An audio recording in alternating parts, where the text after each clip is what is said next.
Welcome to the Amoretti Test Kitchen. My name is Paul. Today I'm going to be showing you a delicious baklava recipe, which is super easy to make, incredibly delicious. I've been making it for a very long time. Let's get started.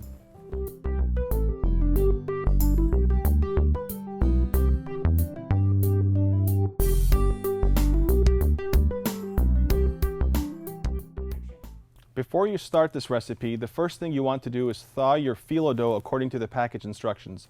The reason you want to do this is because if you do not thaw out your phyllo dough and use it when it's super cold out of the freezer, it will crack and break as you're unrolling it, and it will be impossible to work with.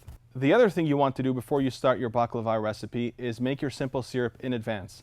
Bring 2 cups of sugar and 1 cup water up to a rolling boil for about 5 or 6 minutes. Reduce it by half to a third.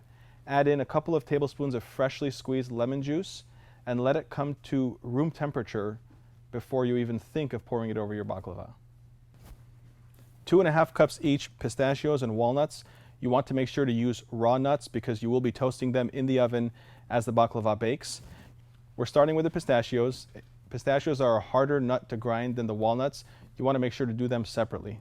You're looking for a small to medium chop for both the pistachios and the walnuts. If you go too long in the food processor, you'll end up with pistachio butter, and that's not what you're looking for. Walnuts are softer, so they take less time to grind. On to our next step. Pistachios and walnuts into our skillet. We're combining our orange blossom honey and our cinnamon on top. And you want to mix this until it comes together and forms a sticky paste. And you're going to do this for just a few minutes until you start smelling the nuts. As they say, the nose knows. As soon as you smell the nuts, they're ready. Canola oil, phyllo dough. A good rule of thumb is look how many sheets of phyllo dough your package contains. Use half the sheets for the bottom layer of baklava, the other half for the top layer of baklava, brushing canola oil with each layer or every 2 layers as you build your baklava. The other incredible thing about making baklava is you get to hide your mistakes. Don't worry if the first few layers look messy. Nobody will care when it's all done. It's going to taste fantastic. Traditional baklava calls for butter instead of canola oil. I prefer canola oil because it is lighter in flavor and it's not as heavy as you eat it. Lesson in restraint. Nobody wants a super thick double-decker cheeseburger of a baklava. Less is more. If the mixture is too sticky, a quick tip I like to use is take some canola oil on the back of your spatula. That way, when you press it down, it won't stick to your spatula. Now, the top layer. As you build your top layer of phyllo dough on the baklava, press down onto your mixture. That helps keep things together. We finished layering our baklava. Now we cut it into diamonds. You could cut it into squares if you want to. Go the extra step. Cut it into diamonds. This goes in a 350-degree oven for 30 to 35 minutes or until it gets golden brown. Don't mess this up.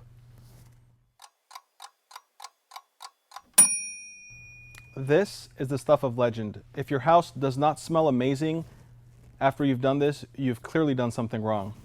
We take our simple syrup at room temperature and start drizzling it onto our nooks and crannies of the cuts that we made and going all around the edges. If you don't have time to make your own simple syrup, you're more than welcome to use our very own rock candy syrup as a substitute.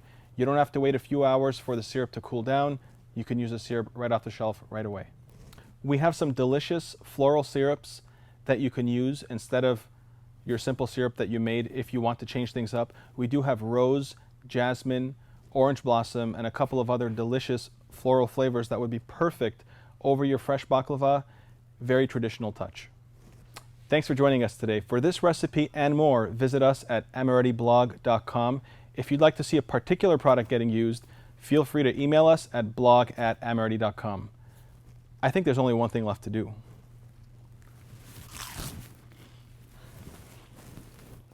Thanks for joining us today. Below, you can find a link to our store as well as recipes developed in the Amoretti Test Kitchen. If you'd like to see our previous video, click on the link next to me. Feel free to check us out on Facebook, Instagram, and Twitter for updates all over the place. And don't forget to hit the like button and subscribe to our channel. Now that our mixture is smooth, I'm going to put it in the fridge while we prepare the rest of our cake. taking my egg yolks and I'm going to beat them until thick and frothy.